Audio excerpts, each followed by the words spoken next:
車半端ないな。結構濡れますこれ。近くまで行くとこんなびっしり綺麗に並んで見る。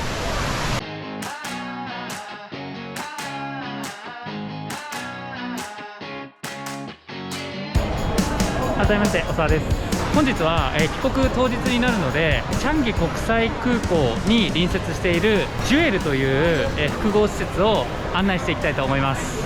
で、今いるのがジュエルの入り口のあたりになるんですけど、こっち行くとね、駅に直結しているところで、こうね通り過ぎると、ここがジュエルの複合施設になります。で、到着した時にすんげえ滝が流れたところがこのジュエルというところになるので、ちょっとねその滝のこの明るい時間での様子を見て、あとはいろんなお店があるみたいだから、そこをね案内できればと思います。でね、 PCR 検査の結果は一昨日受けたんだけど、当日にねもうその夜に陰性っていうのが証明できて、証明書も、登録をしたメールアドレスに届いて、で今泊まってるホステルで印刷をしてもらってきました。早速ね先にその滝をね見ていきたいと思います。到着した時はね夜でめちゃくちゃ雰囲気が良かったけど、昼間もねもうバリバリ良いです。はい、こちらが昼間のジュエルの滝になります。昼間もすげえな、相変わらずすごくね人も多くて、今日は日曜日になるから乗り込んでるのかな。それに、ここは撮影スポットだからこんな人が多い。この下があれだね、到着したところで、着いた時は1階から撮ったんだろうな。ここは建物の3階ぐらい。向こう降りれるから向こう行こうかな。こっちなんか降りれそうだから、まず1階まで降りちゃってみたいと思います。これは2階からのジュエルじゃねえや、普通の滝。マジすげえな、本当に。この吸い込まれるところが本当に迫力的。そうで、この1階の方まで来ると、こうやってもうベンチに座って皆さんこう滝を見てるんだよね。こんな感じで向こうもずらっと1階からの迫力。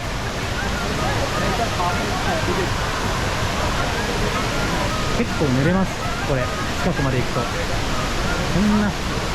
こんなびっしり綺麗に並んで見る。す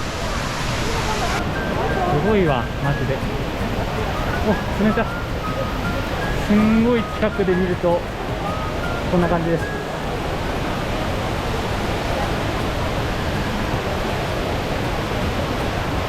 なんかチャンギ国際空港ってそのハブになる空港みたいで、ここに1回到着してまた別の国に行くってトランジットかで、ちょっとここにトランジットで泊まった際にこの滝を見て、シンガポール行きたいなっていう風に思われるような、そういう設計にしたっていう話も聞きました。ここかな。ここで到着して、ここから滝を見たんだ、夜の滝を。その時はキャリーバッグがありました。僕の片手にはこの散在した紙袋を片手に日本へ帰ります。で、1階はねこういったカフェがあったり、なんかねよく見るんだよな、このパーセンテージ。これねシンガポールよく見るな。しかもどこ行っても混んでる。ここバリ混んでんな。これなんでしょう、アイス屋さんだ。激混みです。ベアード・オブ・パラダイス。空港内というか、この施設内もそうなんだけど、シンガポールの街はこういう緑が多いから気持ちよかったな。今日もいろんなところを歩いて、ね、帰国になってるんだけど、本当に緑が豊かで歩いてるだけでも気持ちいいわ。これざっくりショッピングの案内。バーガーキングとかケンタッキーとかね。これも入ってるんだ。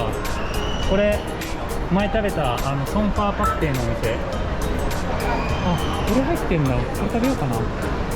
ユニクロお世話になりました。とてもお店が多い。1階はこんな感じかな。なんか似たようなお店がいっぱいあります。2階に行ってみましょう。おっと、これは日本でも有名なお店じゃないですか。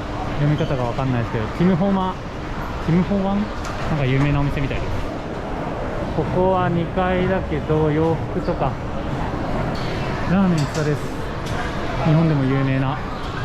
まあもうこうジュエル来たら何でも揃うね。完結ジュエルで。ほらもうアディダスまであるし、ユニクロあってアディダスあって、まあ、どうせブランド物もたくさんあるだろうから言うことないね、ジュエル。こちらはとんかつ屋さん。とんかつも食いてえな。ありがたい。でっけえスタバもある。東急ハンズまである。見て、今2階かな、多分3階もあるし、もう1個上もあるのか。4階もあるわ。ちょっとこれ回りきれないよね、全然。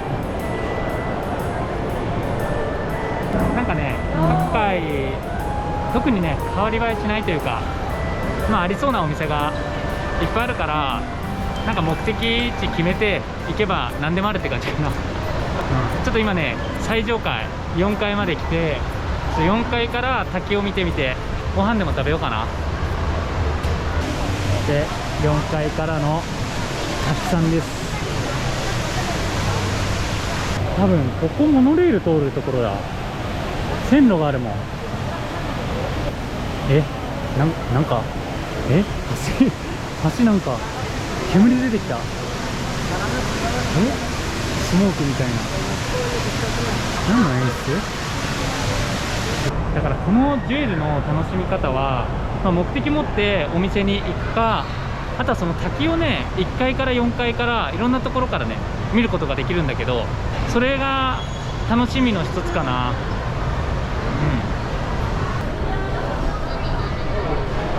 今ね地下2階にあるフードエリアみたいなところ来たけど、奥ねケンタッキーがあるし、このとこアイス屋さん、なんか海鮮の食べれるやつとかチキンとかね、何でもあるね。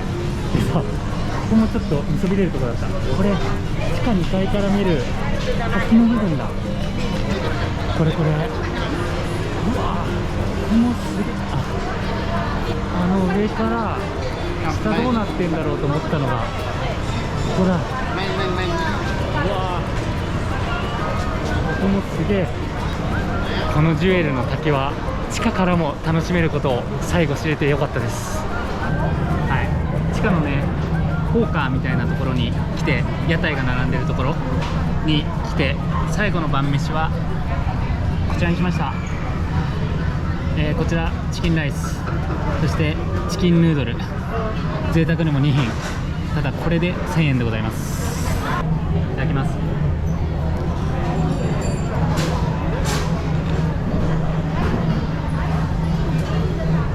で今回個人的にね嬉しかったことが2つあって、まず1つ目はこのマリーナベイサンズ以外の宿泊はホステルに泊まってたんだけど、そこの受付さんとの出会い。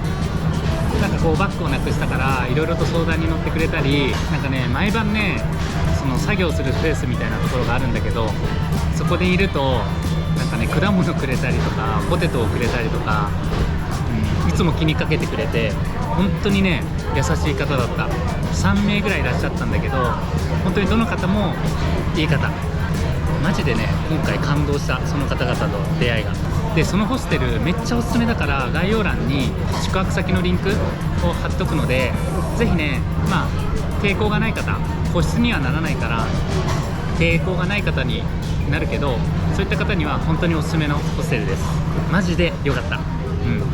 それが一つで、2つ目は今日ねここの空港に来る前に実はね動物園に行ってきたんですけど、そのね一緒に行ってくれた方がいて、それがそのホステルで出会った方になるんだけど、昨日、シンガポールに来たっていうことで1階のスペースで話しかけてくれて、でその方はこっちに仕事を取りにねこっちに来てたみたいなんだけど、でも一緒にね観光しませんかっていうことでね、僕が行きたかった動物園についてきてくれて、で一緒に楽しんできました。楽しすぎてね動画を撮るのが忘れた。本当に仕事に熱心な方だし、なんか無邪気ですげえ素敵な方だったな。